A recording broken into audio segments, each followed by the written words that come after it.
हमने जो किया था वो हमें मिला है, बुरे का बुरा मिला और अच्छे का। कर्मों का फल तो भोगने भगवान को भी आना पड़ता है मेरी मां। आपको पता है एक बार भगवान विष्णु जी को भी धरती पे आना पड़ा। भगवान नारायण आए राम बनकर, कृष्ण बनकर, नरसिंह बनकर। एक बार भगवान को इस कलयुग में आना पड़ा। भगवान नारायण को, भगवान श्री विष्णु जी को आना पड़ा। कथा बड़ी अद्भुत है, सुनिएगा। इस कलयुग की घटना बोल रहा हूं मैं। इस कलयुग में भी भगवान का एक अवतार हुआ और वो अवतार आज भी है, आप देख सकते हैं। कौन है वो? आइए कथा सुनते हैं। ये उन दिनों की बात है जब द्वापर युग जा रहा था। द्वापर युग जा रहा था, कलयुग आ रहा था। इस कलयुग में पहली पूजा हम किसकी करें, कलयुग के लोग ये डिसाइड नहीं कर पा रहे थे कि पहली पूजा हम ब्रह्मा जी की करें कि शिव जी की करें कि भगवान नारायण की करें, ब्रह्मा की करें, विष्णु की करें, शिव की करें। पहली पूजा किसकी करें? ब्रह्मा जी के भक्त कह रहे थे कि ब्रह्मा की पहली पूजा करनी चाहिए, शिव के भक्त कह रहे थे शिव की पूजा, और विष्णु भक्त कह रहे थे विष्णु जी की पूजा पहली हो। अब ये कौन कंफर्म करे कि पहली पूजा हम किसकी करें? एक यज्ञ हुआ इस पृथ्वी पर। उस यज्ञ में ये निर्णय नहीं हो पा रहा था कि इस यज्ञ में किसकी पूजा पहले की जाए। तब स्वयं भृगु जी चले कि मैं पता लगा के आता हूं। तो ब्रह्मा जी के पास गए भृगु जी, और ब्रह्मा जी को प्रणाम नहीं किया तो गुस्सा आ गया ब्रह्मा जी को। भृगु जी बोले ये ठीक नहीं है, ये पहले पूजा के लायक नहीं। गुस्सा आता है बूढ़े आदमी को। ब्रह्मा जी को खारिज कर दिया। शिव जी के पास गए, शिव जी गले लगाने दौड़े तो भृगु जी ने शिव जी को गले नहीं लगाया। शिव जी को भी क्रोध आ गया। भृगु जी ने कहा आपकी भी पहली पूजा नहीं होगी। भगवान नारायण लेटे हुए थे क्षीर सागर में, लक्ष्मी जी चरण दबा रही थी, शेष सैया पर लेटे थे। तभी भृगु जी आए और भगवान की छाती पर एक लात जमाई जोर से, एक पाद प्रहार कर दिया। जब छाती पर लात पड़ी तो भगवान खड़े हो गए और हाथ जोड़ करके कहा महाराज आप ब्राह्मण हैं, आपके चरण बड़े कोमल हैं, हमारी छाती बड़ी कठोर है, कहीं आपके चरणों में चोट तो नहीं आ गई? जब ये बात भगवान श्रीमन नारायण ने कहा तो भृगु जी रोने लगे। और भृगु जी ने रोते हुए कहा वाह भगवान, मैंने आपको लात मारा और आपने लात खाकर भी मेरे से पूछा कि चोट तो नहीं लगी। आप ही इस धरती में पहले पूजा के योग्य हैं, इसलिए आपकी प्रथम पूजा अब होगी। भृगु जी तो चले गए, लेकिन भृगु जी के इस व्यवहार से लक्ष्मी जी नाराज हो गए, क्योंकि भगवान की छाती पर, भगवान के हृदय पर सदा श्री देवी का निवास होता है। इसलिए भगवान का एक नाम है श्रीनिवास। भगवान का एक नाम है श्रीनिवास, क्योंकि भगवान के वक्षस्थल पर, हृदय पर लक्ष्मी जी विराजती हैं। और आज लात मारी छाती पर तो वो लात नारायण को नहीं, वो लात लक्ष्मी को लगी, क्योंकि छाती पर तो वो बैठती हैं। तो लक्ष्मी जी गुस्सा हो गई। जाओ। उसने आपको लात मारा और आप हाथ विनती जोड़ते रहे। अरे हम नारियों का कोई सम्मान नहीं होता क्या? कोई भी लात मार के चला जाए, आप बने रहो भगवान। लेकिन ब्राह्मण देवता ने जितना अपमान मेरा किया है, आपने भी उतना अपमान मेरा किया। यदि लात ही खाना था तो मुझे छाती पे क्यों बिठाया? लक्ष्मी जी बहुत नाराज हुई भगवान नारायण से, और लक्ष्मी जी रूठ करके तिरुमलाई आ गई। पृथ्वी लोक में लक्ष्मी जी बैकुंठ से रूठ कर कहां आ गई? तिरुमलाई। अभी हम बताएंगे कि तिरुमलाई क्या है। तिरुमलाई में आ गई माता भगवती रूठ के। यहां तक तो हुआ कि लक्ष्मी जी आ गई। अब भगवान बैकुंठ में अकेले, अब भगवान का मन ही ना लगे लक्ष्मी के बिना।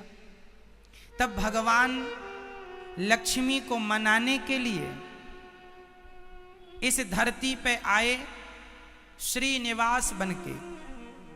इस धरती पे वो प्रकट हो गए छोटे से बच्चे के रूप में, और एक सरोवर के किनारे भगवान रहने लग गए। वहां से एक बकुला मां गुजर रही थी। बकुला मां, तो बकुला मां ने की नजर पड़ी कि ये तो छोटा सा कोई बच्चा है। तो श्रीनिवास जी को बकुला मां ने पकड़कर उनका लालन पालन किया, खूब पाला पोसा, खूब सेवा की। जब श्रीनिवास, ये बकुला मां कौन है अभी हम सब बताएंगे स्पष्ट। जब भगवान श्रीनिवास बड़े हुए, छोटे से बन के आए ना, धरती पर छोटे से बन के आए, जब बड़े हुए तो उन्होंने एक जंगल में घोर तपस्या की। किसके लिए?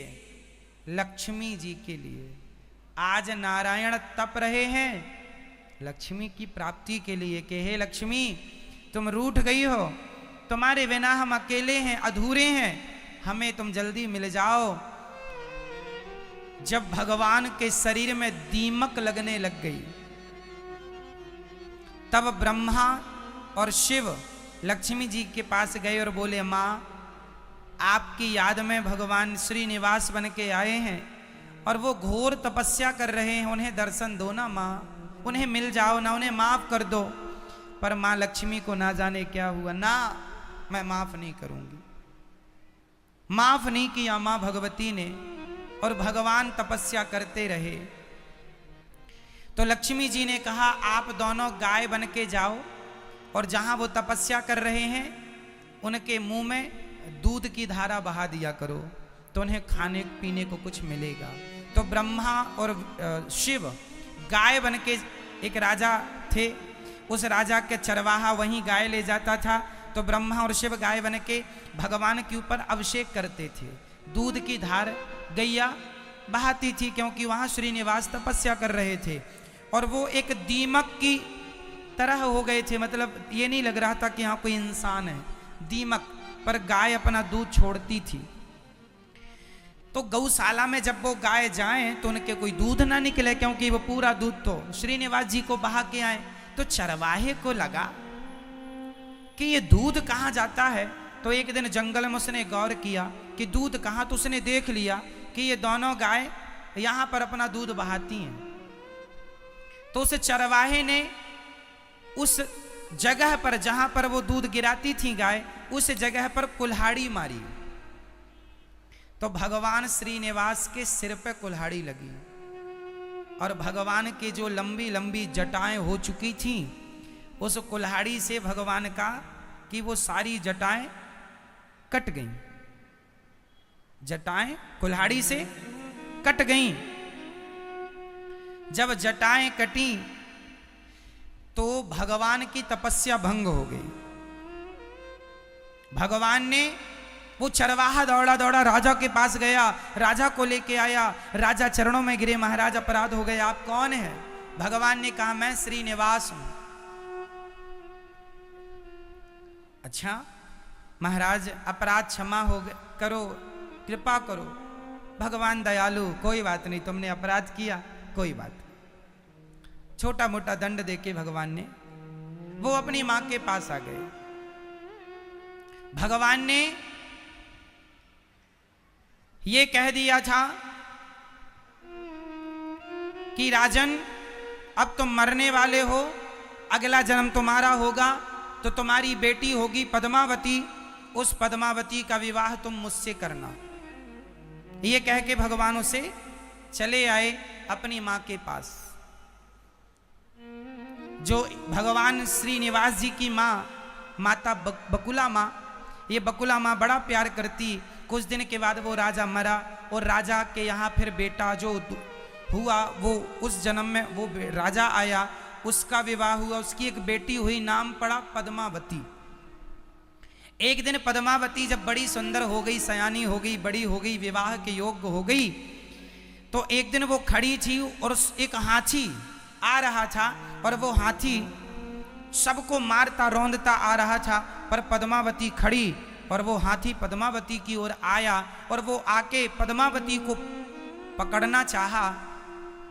तब तक श्रीनिवास आ गए और श्रीनिवास ने हाथी को उठाकर जो पटका, और भगवान के रूप रंग को देखकर, क्योंकि श्रीनिवास उस समय मनुष्य के रूप में थे, तो पद्मावती ने जब श्रीनिवास जी को देखा तो वो उन पर मोहित हो गई। और जब मोहित हुई तो उसने रोका, क्योंकि उनके पिता ने बता दिया था कि तुम्हारा विवाह भगवान विष्णु से होने वाला है, क्योंकि वो श्रीनिवास तो साक्षात विष्णु हैं। अच्छा, इसने कभी देखा नहीं था पद्मावती जी ने कि वो कैसे हैं, पर इस आदमी पर उनका मन लट्टू हो गया और अंदर अंदर ये कहने लगी कि ये तो बहुत सुंदर है और ये तो मेरे मन को लुभा रहा है। तब श्रीनिवास ने भी पद्मावती को देखा और पद्मावती ने भी देखा, और देखकर दोनों अपने अपने रास्ते आए। श्रीनिवास उदास बैठ गए तो माँ बकुला माँ ने कहा, बेटा आज उदास क्यों हो? माँ तुम्हारे लिए बहू देखी है, पर वो एक राजा की बेटी है, हम तो ठहरे जंगल के, क्योंकि उस समय भगवान जंगल में कुटिया में रहते थे। तो बकुला माँ ने कहा मैं अभी राजा से बात करती हूँ। ये जो बकुला माँ है ये द्वापर की यशोदा मैया है। यशोदा मैया कैसे? क्योंकि यशोदा मैया ने भगवान श्री कृष्ण से 11.5 साल की उम्र में दूर हो चुकी थी। रुक्मणी जी से विवाह हुआ भगवान का, सत्यभामा से, कालिंदी से 16,108 विवाह हुए भगवान के, लेकिन एक भी विवाह में माता यशोदा सम्मिलित ना हो पाई। तो जब अंतिम में भगवान मिले ना, तो यशोदा मैया से पूछा था भगवान ने, माँ तुम्हारी क्या इच्छा है? तो यशोदा मैया ने कहा, कन्हैया तुझे बचपन का, तुझे दूध पिलाने का सुख तो मुझे मिला है, तुझे खिलाने का, तुझे रोता हुआ देखा है, हंसता हुआ देखा है, दौड़ता हुआ देखा है, तेरे हर रूप रंग को मैंने देखा है, पर मैंने तेरी शादी होते हुए नहीं देखी। कन्हैया तेरी माँ की इच्छा है कि मैं तेरी शादी होते हुए देखूं। तो जो मैया, भगवान ने कहा मैं कलयुग में अवतार लूंगा, तब मैं आपका बेटा फिर से बनूंगा और तब मेरी शादी आप ही कराओगी। तो वही यशोदा मैया, वृंदावन की यशोदा, आज दक्षिण भारत में तिरुमलाई में एक जंगल में वो माँ यशोदा आज बकुला माँ बन के आई हैं। तो ये जो माँ है, ये माँ गई यशोदा मैया, जो भगवान श्री निवास की माँ है, ये राजा से बोली कि आपकी बेटी जो है पद्मावती, वो मेरे बेटे को पसंद आई है। तो राजा बोले, देवी मेरी बेटी का विवाह तो विष्णु से होने वाला है। तो माँ ने कहा, मेरा बेटा विष्णु ही है। अब राजा तैयारी, ठीक है तैयारी करो। अब यहाँ तो राजा थे, तैयारी चालू, पर जो भगवान श्रीनिवास थे उनके पास तो कोई शादी विवाह, अब राजा की बेटी से विवाह कर रहे हैं तो देखो थोड़ा तो खर्चा लड़का पक्ष का भी होगा, इनके पास कोई पैसा था नहीं। तब भगवान श्रीनिवास जी ने कुबेर को बुलाया और कुबेर से कहा कि तुम हमें कुछ पैसा उधार दो। कुबेर ने कहा प्रभु हम दे तो दें, लेकिन आप चुकाओगे कैसे, क्योंकि आपकी रिटर्न फाइल तो इस समय कमजोर चल रही है, लक्ष्मी जी आपसे नाराज चल रही है ना, आपकी तो लक्ष्मी ही सब है, वो भी लक्ष्मी जी आजकल आपके पास नहीं है। तो बैंक भी लोन तब ही देती है जब आपके पास कुछ माल हो, फोकट आदमी को तो कोई बैंक लोन करती नहीं है। तो कुबेर जी बोले हम कैसे लोन सैंक्शन कर दें। भगवान बोले नहीं नहीं, हम आपका पैसा चुकाएंगे। तो कुबेर से भगवान ने पैसा लिया उधार, किसके लिए लिया, शादी के लिए। अच्छा अब सुनते चलना, ये कथा आखिरी में जाके मैं बोलूंगा कि वो कौन है, समझते चलिएगा। जो श्रीनिवास, अब कुबेर ने धन दिया तो इन्होंने खूब धन से खूब शादी विवाह की तैयारी की और इनका विवाह हो गया पद्मावती से। अब श्रीनिवास और पद्मावती दोनों एक साथ रहने लगे महलों में। भगवान ने भी कुबेर से पैसे लिए, महल वहल बनवाए और खूब आनंद से रहने लगे अपनी गृहस्थी में। कुछ दिनों के बाद जब इनकी गृहस्थी को काफी साल हो गए, भगवान श्रीनिवास पद्मावती के संग खुशी से हैं, तभी भगवान के कानों में दरवाजे की खटखटाहट आई। कोई दरवाजे पर खड़ा है। भगवान गए और भगवान ने जब देखा तो वो माता लक्ष्मी थी। माता लक्ष्मी रो रही थी। भगवान श्रीनिवास से कह रही थी ये क्या, आप तो मुझे मनाने आए थे, मेरे लिए श्रीनिवास का अवतार लिया था, मेरे लिए तपस्या की, और आपने तो दूसरा ही विवाह रचा लिया। मैं आपकी पत्नी हूं, मैं आपकी अर्धांगिनी हूं, आपने मेरे लिए तपस्या की थी और आपने तो यहां दूसरा ही विवाह कर लिया। लक्ष्मी जी नाराज हो रही थी। जल्दी से मेरे संग अब बैकुंठ चलिए, मैं आपको लेने आई हूं। लक्ष्मी जी बैकुंठ ले जाने के लिए कह रही थी कि पद्मावती आ गई, और पद्मावती बोली नहीं देवी, ये मेरे स्वामी हैं, मेरे पति हैं, इन्हें आप लेकर नहीं जा सकती। लक्ष्मी जी ने श्रीनिवास से कहा कहो श्रीनिवास, ये कौन है पद्मावती। तब भगवान श्री विष्णु जी ने कहा देवी, ये त्रेता युग की मेरी पत्नी है। त्रेता युग की? त्रेता युग में तो मैं आपके साथ थी सीता बन के। हां देवी, तुम मेरे साथ थी, लेकिन कुछ दिनों के लिए इसने मेरी पत्नी की भूमिका निभाई है। बताइए, त्रेता युग में सीता की जगह किसने और कब भूमिका निभाई, कौन बताएगा?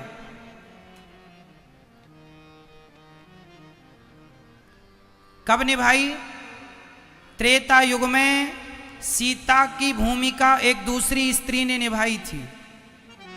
ये कब की बात है? आप बताओ, फिर हम बताएंगे। ये तब की बात है जब रावण ने माता सीता का हरण किया। तो आपको बताऊं, रावण ने जिस सीता का हरण किया था वो वेदवती नाम की महिला सीता बनी थी, और जो असली सीता थी वो अग्नि में प्रवेश कर चुकी थी। ये बात रामचरितमानस में लिखी है। जब तक मैं निशाचरों का नाश करूंगा तब तक आप पावक में वास करिए, माता सीता को राम जी ने कहा था। जब लो करो निशाचर नासा, तब तक करो अग्नि में वासा। तो असली सीता, रावण जिन सीता को लेके गया था वो असली सीता नहीं। वो कौन सीता थी?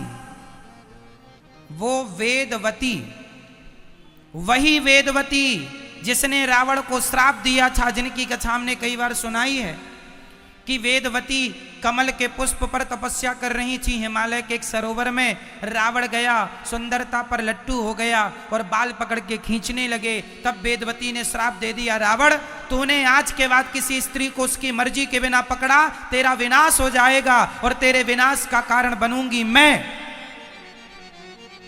तो राम जी ने सीता जी को अग्नि में वास करा दिया था और वेदवती सीता बन के आई। और रावण जिन सीता का हरण किया वो सीता थी वेदवती। और रावण ने जब राम ने सीता को मारा और सीता वापस आई तो सीता ने कहा, प्रणाम किया राम को और राम से कहा, प्रभु मैं आपकी पत्नी कब बनूंगी? अभी तो मैंने आपकी पत्नी की केवल भूमिका निभाई है। अभी तो मैंने आपकी पत्नी की केवल भूमिका निभाई है। अब बताओ कि मुझ वेदवती को आप कब अपनी पत्नी बनाओगे? राम बोले, इस जन्म में नहीं, इस जन्म में तो मेरी पत्नी सीता ही रहेगी। मैं कलयुग में आऊंगा श्रीनिवास बन के, तुम पद्मावती बन के आना। तुमने रावण के यहां जाकर तुमने मदद की है, बहुत मेरा सहयोग किया है। मैं तुम्हारा ऋणी हूं और मैं इस ऋण को चुकाने के लिए तुम्हारी इच्छा जरूर पूरी करूंगा। मैं तुम्हारा पति बनूंगा कलयुग में। तो माता लक्ष्मी को भगवान श्रीनिवास ने कहा कि ये जो पद्मावती है इसको मैंने त्रेता में वचन दिया था तो निभाने तो आना था। तो ये पद्मावती है और पद्मावती को भला मैं कैसे छोड़ सकता हूं, उसके एहसान को कैसे भूल सकता हूं? लक्ष्मी सीता बनी थी ना। अब माता लक्ष्मी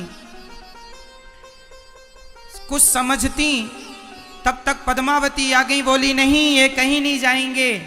लक्ष्मी जी बोली जाएंगे।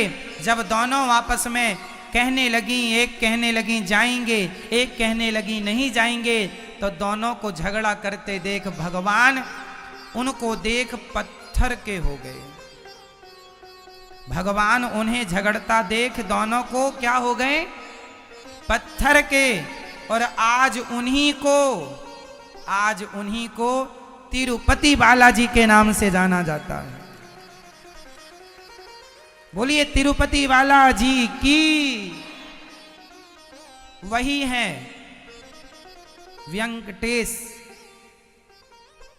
वही है तिरुपति। तिरुमलाई पर्वत पर ही आज मंदिर है। तिरुमलाई पर्वत पर तिरुपति बालाजी। अब वहां पर आज भी स्त्री और पुरुष अपना मुंडन कराते हैं, बाल देते हैं ना तिरुपति बालाजी में। कारण है कि उसने चरवाहे ने कुल्हाड़ी मारी तो भगवान की जटा कट गई, इसलिए वहां जटा देते हैं। ये जटाएं हैं ना, तो वहां जटाएं दान करने की महिमा है। दूसरा, कुबेर से भगवान ने पैसा लिया था। आज भी कहते हैं तिरुपति बालाजी को जितना भी चढ़ावा चढ़ता है उस चढ़ावे से तिरुपति बालाजी कुबेर को पैसा दे रहे हैं कि कलयुग में जो भक्त हमें चढ़ावा देंगे उससे हम कुबेर जी आपका पैसा चुकाएंगे। तो आज भी इस धरती के सबसे कर्जीले भगवान कोई हैं तो तिरुपति बालाजी। उनके सिर पे कर्जा है कुबेर का। उनके वहां फिर वो दोनों श्री निवास तो बन गए तिरुपति और लक्ष्मी जी बन गई, वो भी वहां पत्थर की हो गई, वो भी एक मूर्ति विग्रह में परिणत हो गई। और वहां पर पद्मावती भी मूर्ति के रूप में परिणत हो गई। और वहां पर हमारी श्री किशोरी जू भी पहुंची हैं लीला। हमारी श्री किशोरी जू मतलब श्री राधा रानी, श्री देवी, भूदेवी और लीला देवी, इन तीनों के पति हैं, इसलिए उनका नाम है त्रिपति। उनका असली नाम है त्रिपति, तीन के पति। तो तिरुपति, तिरुपति जी बाद में नाम पड़ा त्रिपति से तिरुपति। तो जो तिरुपति है वो तीन के पति हैं, लीला देवी, भूदेवी और श्री देवी, पद्मावती और लक्ष्मी जी और साक्षात श्री किशोरी जो श्री राधा रानी। तो त्रिपति, तीन के जो पति हैं वो तिरुपति। तो तिरुपति बालाजी की जन्म की ये कथा है। फिर वहां पर उनके बाद भगवान विग्रह के रूप में परिणत हो गए। मतलब ये जो तिरुपति बालाजी हैं ये कोई मूर्ति कहीं से बनाया नहीं, कहीं से लाया नहीं, साक्षात भगवान का शरीर इस कलयुग में हम जैसे पापियों के लिए उन्होंने विग्रह के रूप में परिणत कर लिए। ये भगवान का स्वरूप है तिरुपति बालाजी। फिर तिरुपति बालाजी के लिए वो पहाड़ पे खड़े रहे 800 साल तक। उसके बाद फिर कोई राजा ने उनके लिए फिर वो मंदिर बनाया, जो मंदिर आज भी है। तिरुपति बालाजी के हाथ में जो शंख चक्र है वो शंख चक्र स्वामी श्री रामानुजाचार्य स्वामी जी ने भगवान को दिए। इसलिए रामानुजाचार्य जी को तिरुपति बालाजी अपना गुरु भी मानते हैं। चर्चाएं बड़ी अद्भुत हैं, बड़ी लंबी हैं। तो तिरुपति बालाजी की ये कथा है।